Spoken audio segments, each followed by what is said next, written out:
O Senhor esteja convosco. Ele está no meio de nós. Proclamação do Evangelho de Jesus Cristo segundo João. Glória a vós, Senhor. Naquele tempo disse Jesus a seus discípulos: Não se perturbe o vosso coração.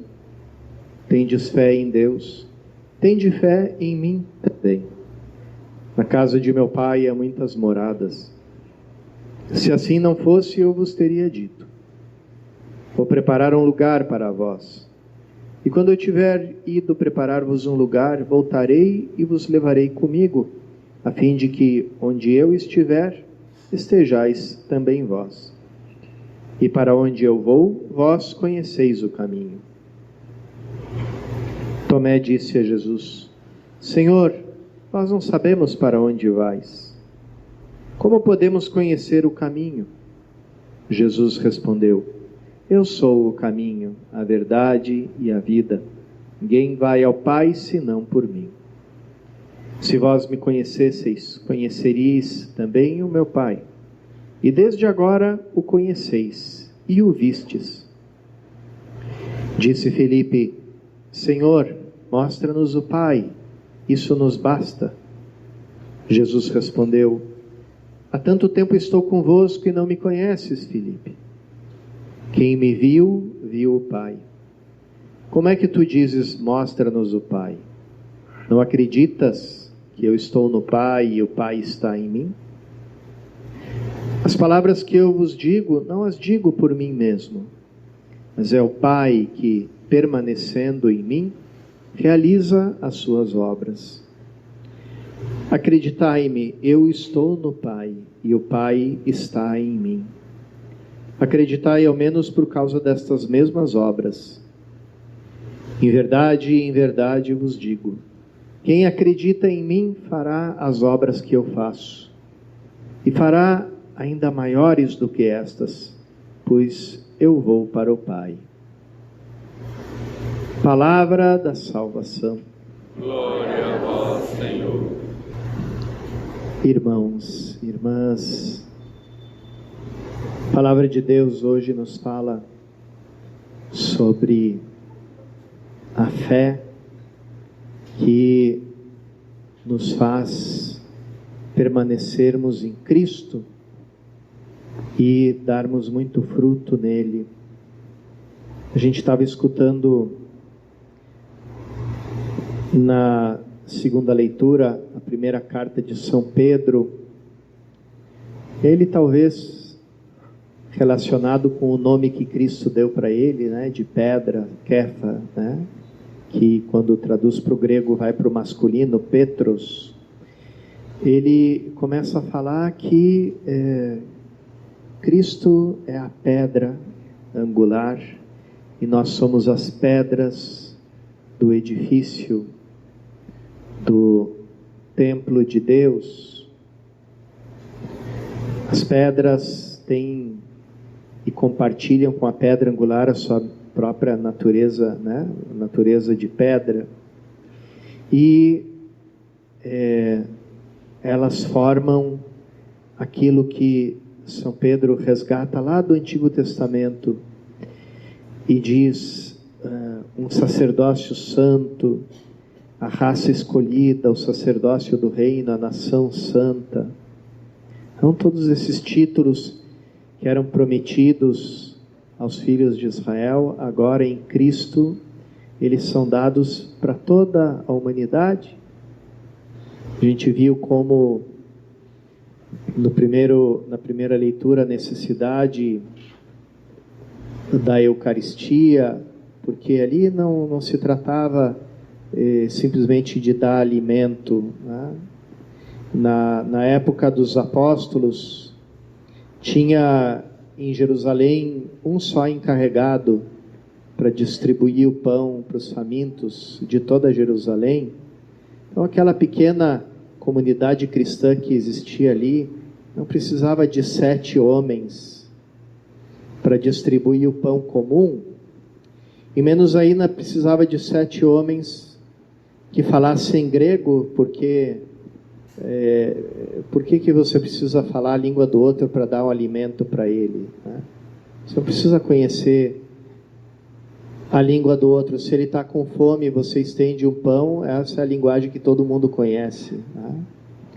Mas, então, ali se tratava de algo mais do que dar alimento, né? Se tratava da mesa eucarística, que, como São Paulo atesta na primeira carta aos Coríntios, se dá para entender, né, na sua explicação, que naquele tempo a Eucaristia acontecia em algum momento de uma refeição fraterna. Depois, com o tempo, a refeição fraterna, que os primeiros cristãos chamavam o ágape, né, o hábito de comerem juntos, que é chamado simplesmente de amor, ágape, né?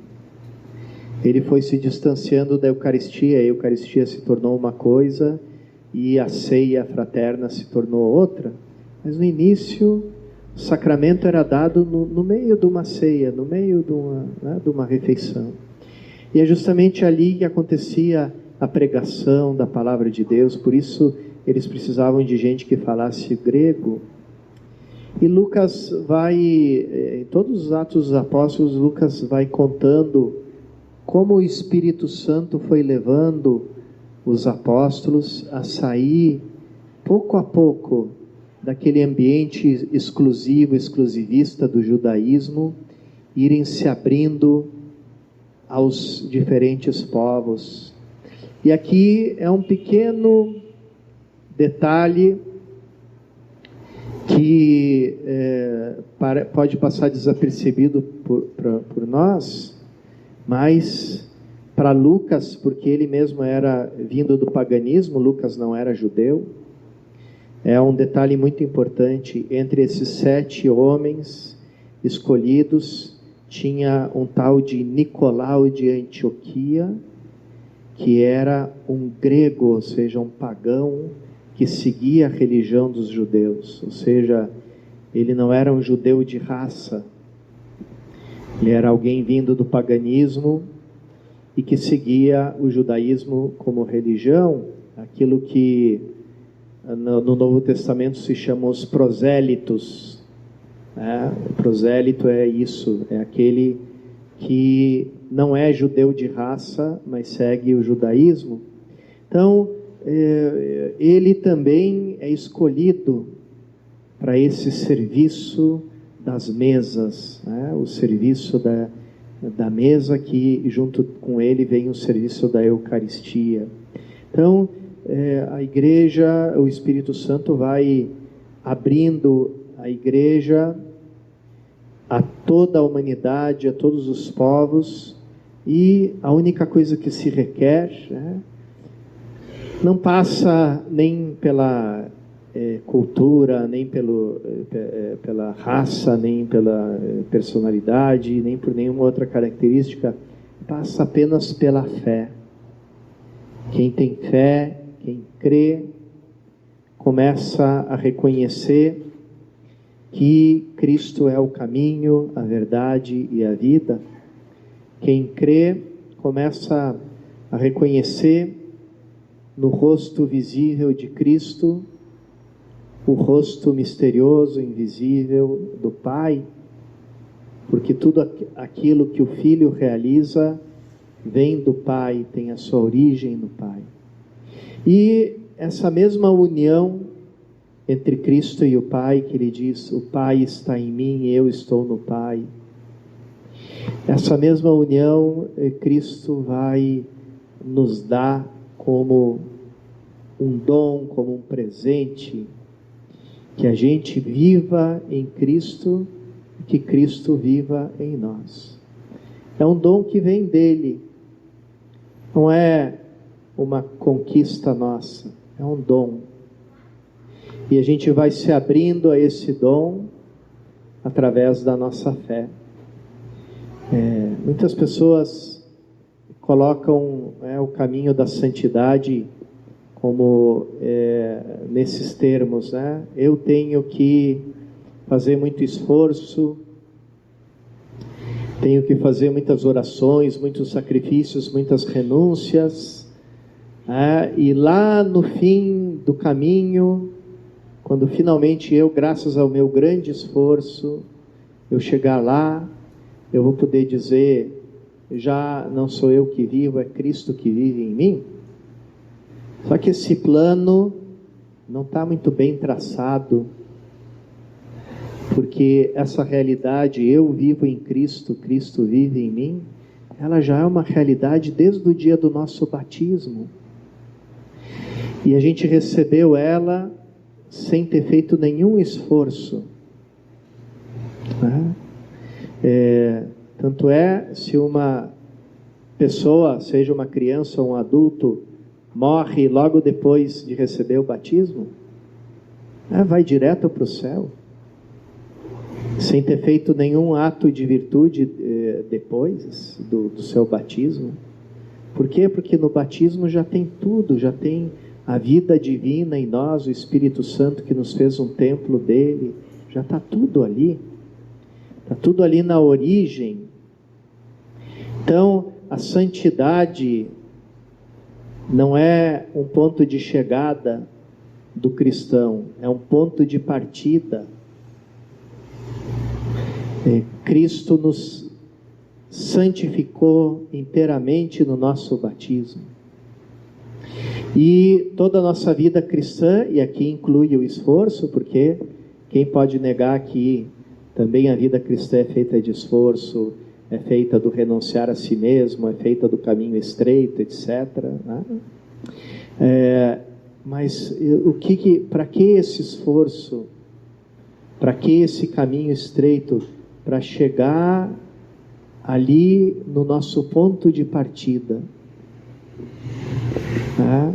Tem uma frase muito bonita de São Paulo que diz assim: eu me esforço por alcançar a Cristo, uma vez que eu já fui alcançado por Ele.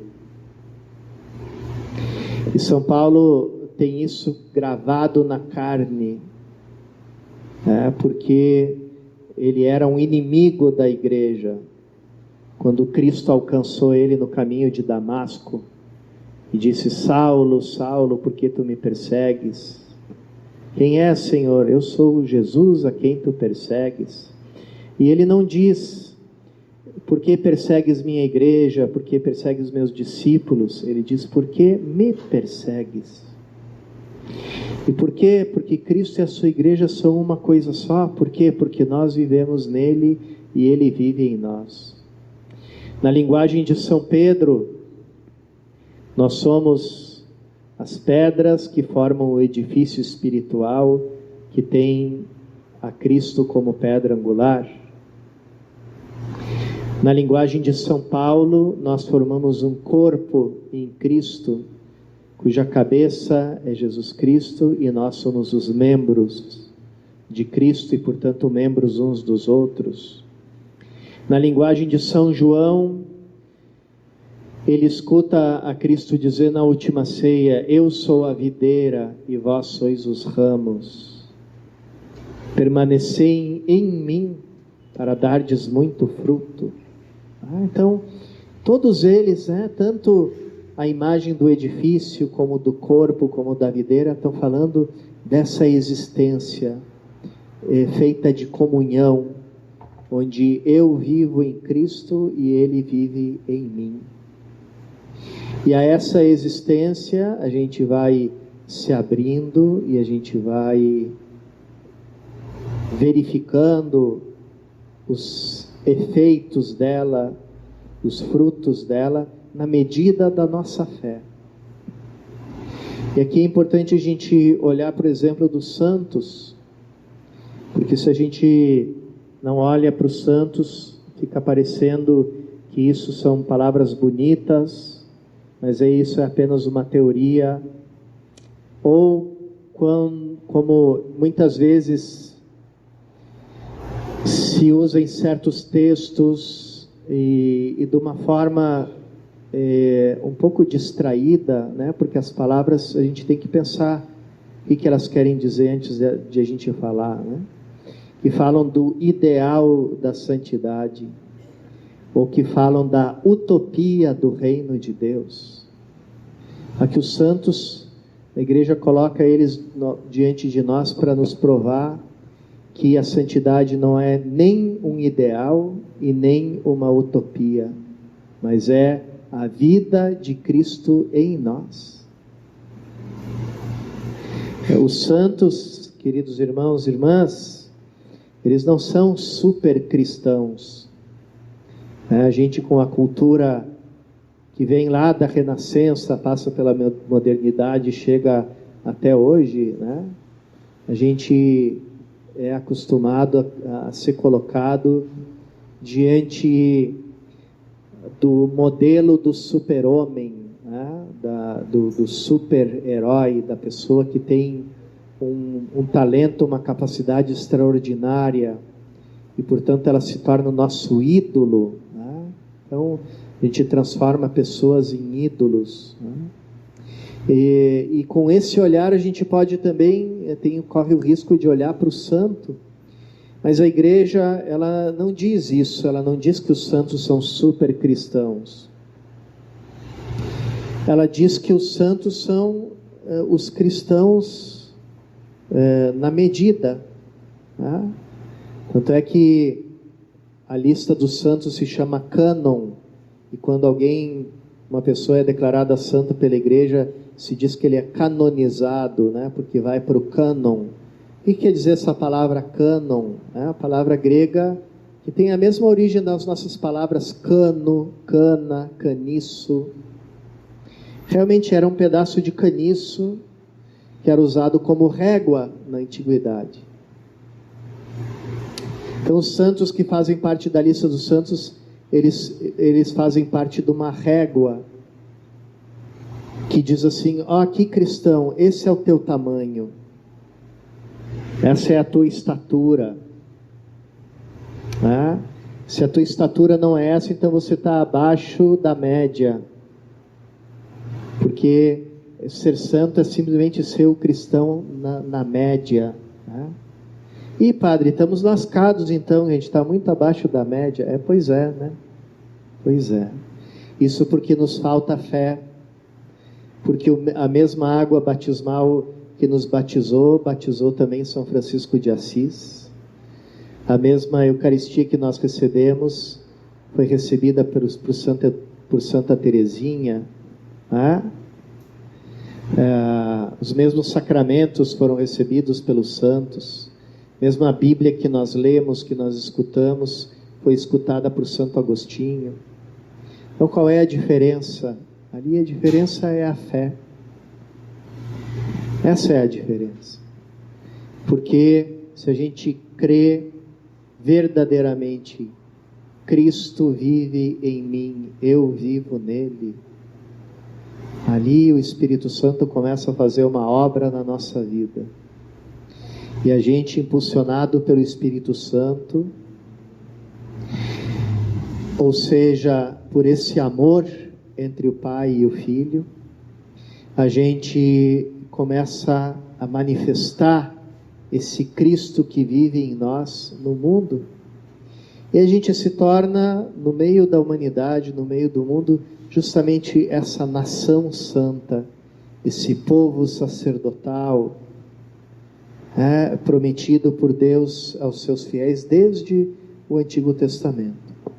Vamos pedir ao Senhor nessa Eucaristia, que é a máxima expressão do Cristo em mim, que Ele aumente a nossa fé, para que a gente reconheça que Ele é o caminho, a verdade e a vida, e para que a gente reconheça que o Pai vive nele, que Ele vive no Pai, que Ele vive em nós e que nós vivemos nele.